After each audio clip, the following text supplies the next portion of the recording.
As the electrician mended lines in my parents' cellar, he turned ghastly pale, shaking. He murmured, "Grab your things, leave right away." There are some secrets you never expect to find hidden in your own home.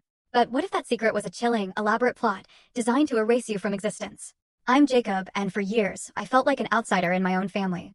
I had no idea that feeling was actually a terrifying premonition of a twisted game they were playing, a game where my life was the ultimate prize. I always thought the greatest tragedy in my life was my father leaving my mother for another woman. It ripped our world apart.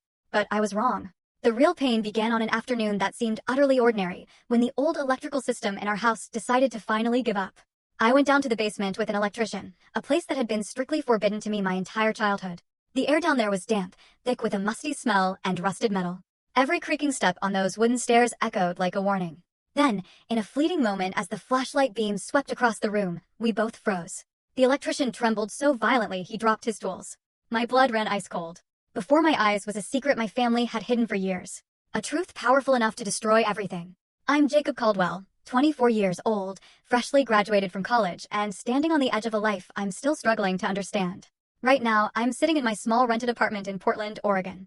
I often gaze out at the rain-soaked streets, wondering why everything in my life feels so warped. Some days, I feel like a forgotten puzzle piece in my family's picture, one that nobody ever really wanted to fit into place. My story really begins in those earlier days, when I was just a boy living in a beautiful, 3-story craftsman house in the suburbs of Portland.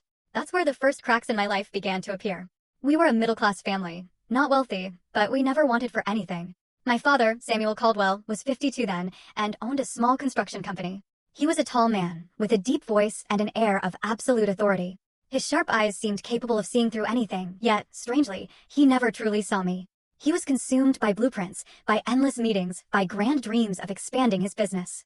His ambition, I believe, was what ultimately created a chasm between him and my mother, Monica. My mother was the gentlest woman you could imagine, with soft brown hair and a smile as warm as autumn sunlight. She loved me.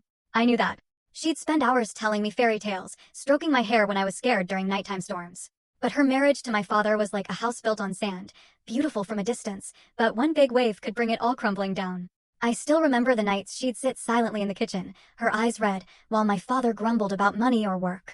I was just a 10-year-old boy, clutching my worn-out teddy bear in bed. Full story video added in below.